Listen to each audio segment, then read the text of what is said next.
యేసురాజు మరి గోర్లగుట్ట గోనవరంలో మరి మా పిడతల వంశీయులు ఉన్నారని చూడాలని ఎంతో ఆశ. నేను చాలా ఏళ్ళ నుంచి ప్రార్థించాను. ఆ మేరకు ఇప్పటికే ఒక సంవత్సరం క్రితం నుంచి మరి మా సహోదరులతో కలుసుకొని సహవాసం అప్పుడప్పుడు చేస్తున్నాము. కానీ ఏకంగా ఈ దినం మరి గ్రామానికి వచ్చి అందరినీ చూడడానికి నాకు అనుకూలించిన ఈ సమయాన్ని బట్టి దేవుని స్తుతిస్తున్నాను. సరే, మంచిది. మరి పెద్దలు యేసుపాదమన్న గారు, అలాగే మరి సుమిత్ర బాబన్న గారు, సౌరాజన్న గారు, మరి అలాగే మరి ఆదాము గారు, ఇలాగనే నేను వీరితో అప్పుడప్పుడు మరి ఫోన్లో మాట్లాడుతూ ఉంటాను.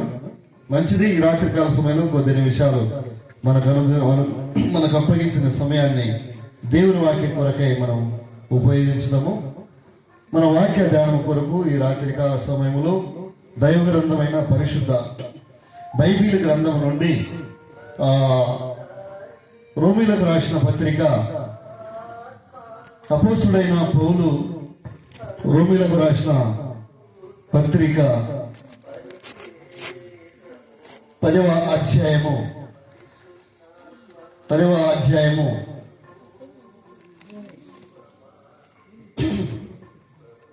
మొదటి 2 వచనాలను మనం చదువుకొని దేవుని వాక్యాన్ని మనం ధ్యానం చేసుకుందాము. దైవ గ్రంథమైన పరిశుద్ధ బైబిల్ గ్రంథం నుండి రోమీలకు రాసిన పత్రిక 10వ అధ్యాయము మొదటి 2 వచనాలు మనం చదువుకొని దేవుని వాక్యమును ధ్యానం చేద్దాం. సహోదరులారా, ఇశ్రాయేలీయులు రక్షణ పొందవలెనని నా హృదయాభిలాషయు వారి విషయమై నేను దేవునికి చేయు ప్రార్థనలై ఉన్నవి. మరొకసారి చదువుతున్నాను, మనసు పెట్టి గమనించండి. సహోదరులారా, ఇశ్రాయేలీయులు రక్షణ పొందవలెనని నా హృదయ అభిలాషయు వారి విషయమై నేను దేవునికి చేయు ప్రార్థనలై ఉన్నవి. ప్రియమైన సోదరి సహోదరులారా, ఇక్కడ రోమీలకు రాసిన పత్రిక 10వ అధ్యాయంలో మొదటి వచనములో మనం చదువుకున్నటువంటి భాగములో మనము ఒక వ్యక్తిని మనం చూడగలుగుతూ ఉన్నాం. ఎవరు ఆ వ్యక్తి అంటే అపోస్తలుడైన పౌలు. తదుపరి ఇక్కడ ఒక గుంపును చూడగలుగుతున్నాం. ఆ గుంపు ఎవరు అంటే ఇశ్రాయేలీయులైన ప్రజలు. అయితే ఈ ఇశ్రాయేలు ప్రజలకు అపోస్తలుడైన పౌలుకు గల మధ్యలో ఉన్నటువంటి సంబంధాన్ని కూడా మనం ఇక్కడ చూడగలుగుతూ ఉన్నాం. ఆ సంబంధం ఏంటి అంటే ఇక్కడ చూడండి, సహోదరులారా, ఇశ్రాయేలీయులు రక్షణ పొందవలెనని నా హృదయాభిలాషయు వారి విషయమై నేను చేయు ప్రార్థనలై ఉన్నవి అన్నాడు. గమనించాలి.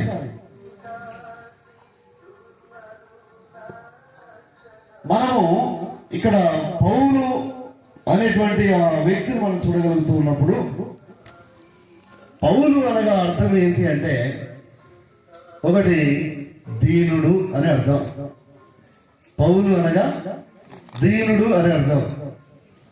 రెండవది, పౌలు అనగా అర్థం ఏంటి అంటే చిన్నవాడు అని అర్థం.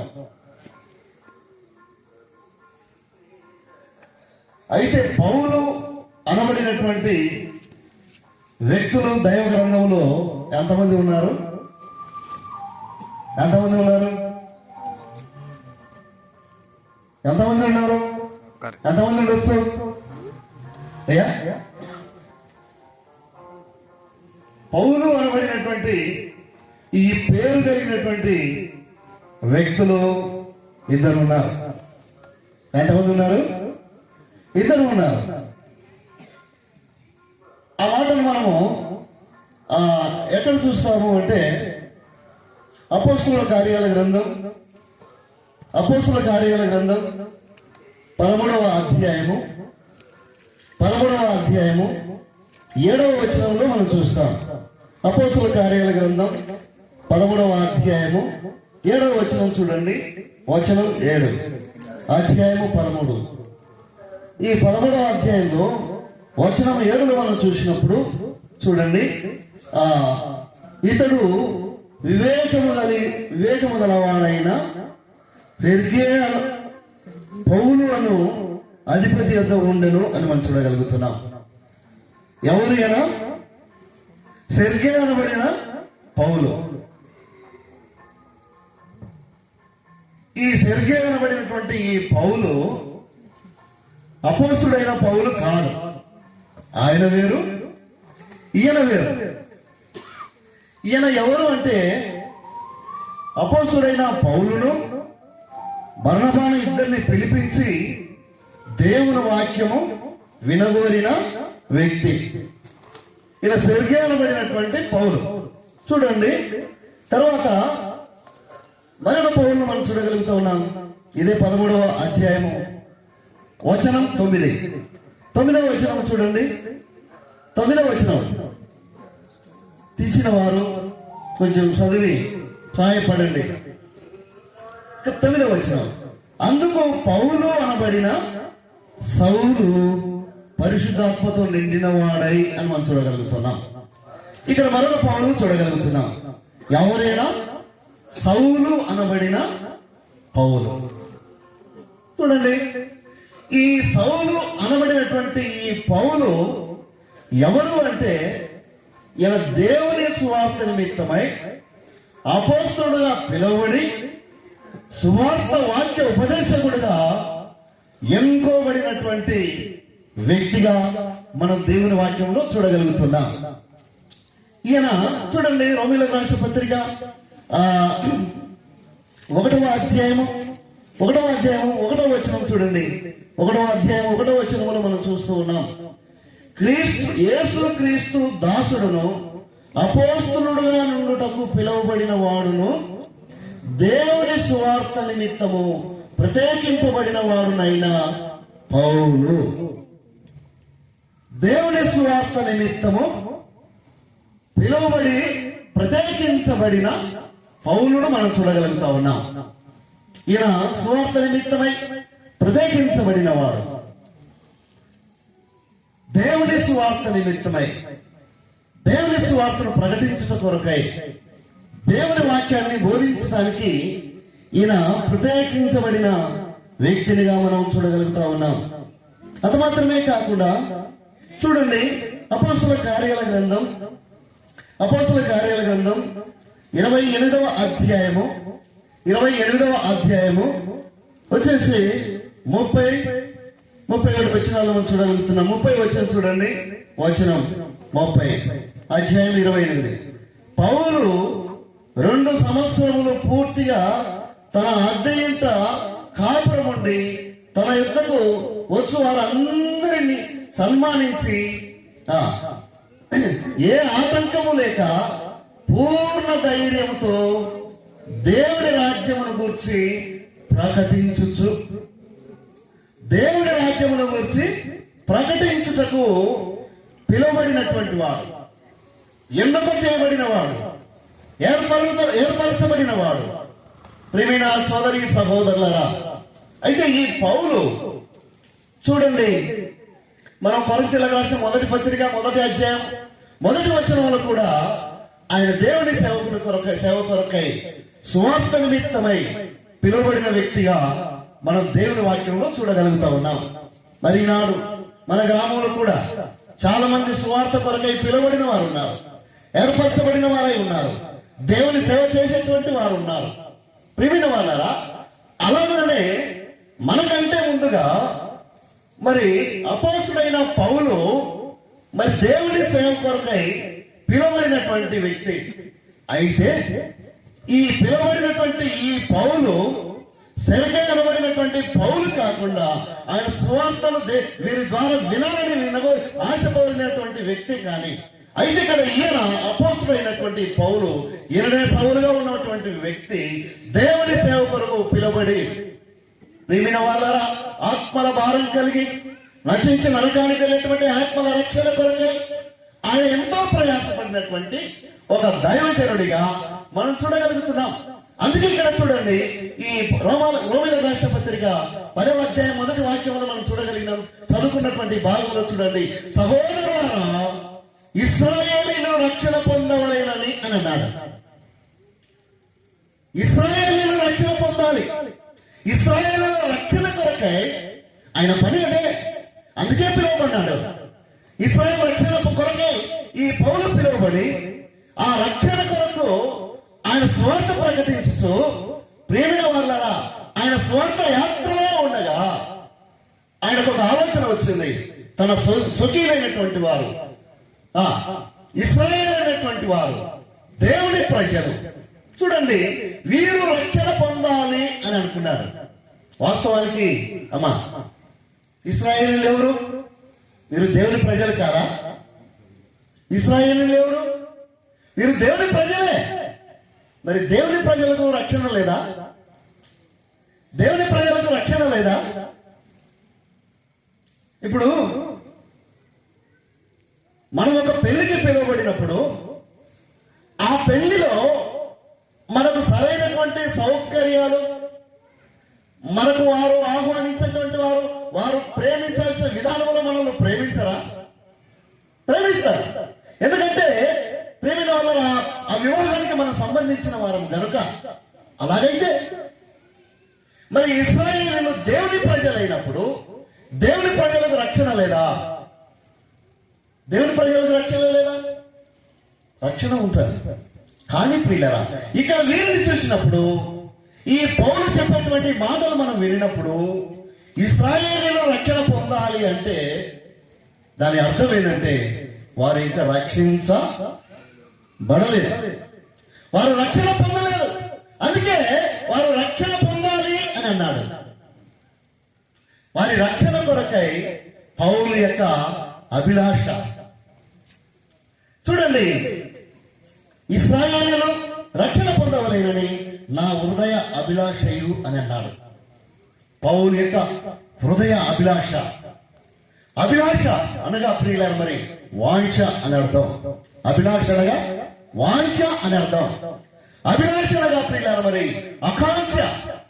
ఆయన యొక్క ఆకాంక్ష, ఆయన యొక్క వాంఛ, ఆయన యొక్క ఆరాటము, ఆయన యొక్క ఆత్మ తీవ్రత, ఆయన యొక్క ఆత్మ యొక్క ప్రియులారా మరి ఆరాటము, పోరాటాన్ని మనం ఇక్కడ చూడగలుగుతా ఉన్నాం. ఎందుకో తెలుసా? ఎందుకు ఆయన ఇంత అభిలాష కలిగి ఉన్నాడు? ఎందుకు ఆయన అంత వాంఛ కలిగి ఉన్నాడు? ఆయన ఆకాంక్ష, ఆయన యొక్క ప్రియులారా మరి ఆయన యొక్క ఆరాటం, ఆత్మ తీవ్రత ఏంటి అంటే కేవలము ఇశ్రాయేలు అయినటువంటి వారు, తన ప్రజలు రక్షణ పొందాలని. అయ్యమ్మా, తన ప్రజల రక్షణ కొరకై అపోస్తలుడైన పౌలు తన యొక్క అభిలాషను మనం చూడగలుగుతా ఉన్నాం, తన యొక్క ఆకాంక్షను మనం చూడగలుగుతున్నాం, తన వాంఛను మనం చూడగలుగుతా ఉన్నాం.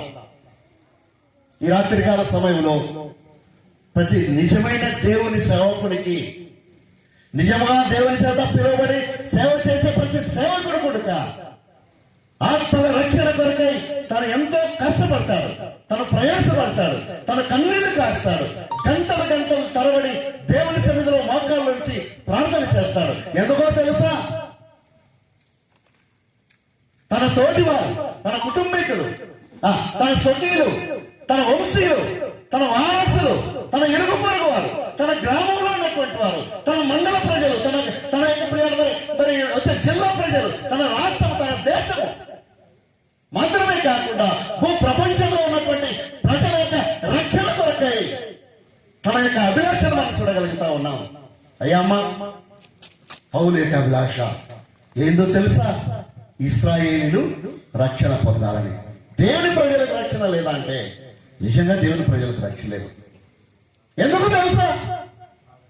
చెప్పుకుంటున్నాం మనం దేవుని ప్రజలని అంతే, కానీ దేవుని యొక్క మాట ఏంటి, దేవుని యొక్క వాక్యం ఏంటి, దేవుని యొక్క విధులు ఏంటి, దేవుని యొక్క ప్రియుల మరి నిబంధనలు ఏంటి, దాన్ని అనుసరించేటువంటి వారుగా లేకపోతున్నారు. చూడండి ఒకసారి మనం చూద్దాం. దైవగ్రంథమైన పరిశుద్ధ బైబిల్ గ్రంథంలో 106వ కీర్తన చూడండి ఒకసారి. 106వ కీర్తన చూడండి ఒకసారి. ప్రియమైన సోదరి సహోదరులారా, 106:21 వచ్చిన చూడండి. 21, 22. 106, 21, 22 చూడండి. అక్కడ దేవుని వాక్యంలో వీరు ఇశ్రాయేలులో మరి వారికి రక్షణ ప్రియమైన వారా ఎందుకు వారు కోల్పోయినారు, వారు ఎందుకు రక్షణ ప్రియుల మరి పొందలేకపోయినారో ఇక్కడ మనం తేడాగా మనం చూడగలుగుతున్నాం.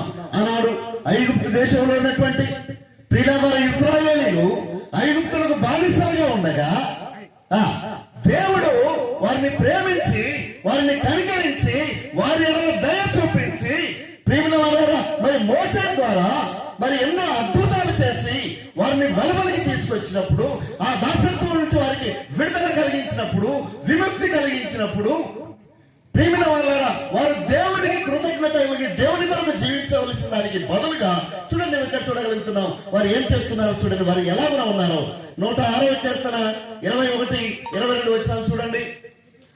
ఐగుప్తులో గొప్ప కార్యములను హాము దేశంలో ఆశ్చర్య కార్యములను ఎర్ర సముద్రం వద్ద భయం పుట్టించు క్రియలను చేసిన తమ రక్షకుడైన దేవుణ్ణి చెప్పండి మరిచిపోయి. అమ్మా, దేవుణ్ణి మర్చిపోయారు. ఆ బానిసత్వం నుంచి విడిపించినటువంటి ఆ దేవుణ్ణి మర్చిపోయారు. ఆ ప్రమాదకరమైనటువంటి ఆ పరిస్థితి నుంచి విడిపించిన ఆ దేవుణ్ణి మర్చిపోయారు. చూశారా?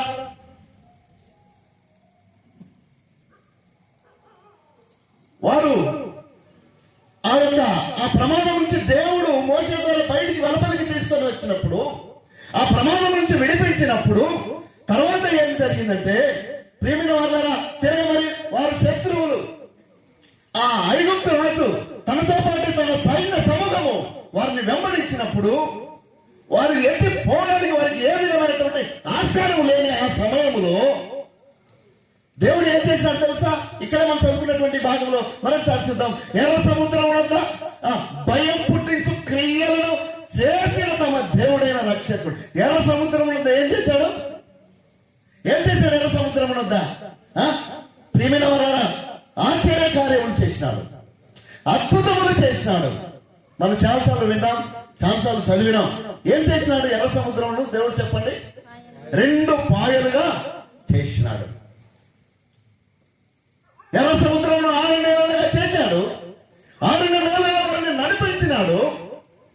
ప్రియమైన వాళ్ళ ఆ శత్రువు యొక్క ప్రమాదం నుండి, వారి యొక్క బారి నుండి, వారి యొక్క ఉరుల నుండి, వారి యొక్క ఉచ్చుల నుండి దేవుడు ప్రియులను మరి వారిని విడిపించినాడు. వారిని తప్పించి రక్షిస్తే ఎలాగైనా ఉండాలి చెప్పండి? దేవునికి ఏ విధంగా జీవించాలి? ఎంత కృతజ్ఞులై జీవించాలి? అవునా? కానీ పిల్లరా వారు దేవునికి కృతజ్ఞులై జీవించకుండా, దేవుని ఆజ్ఞలను అనుసరించకుండా, దేవుని కొరకు వారు జీవించకుండా ఇక్కడ చూడండి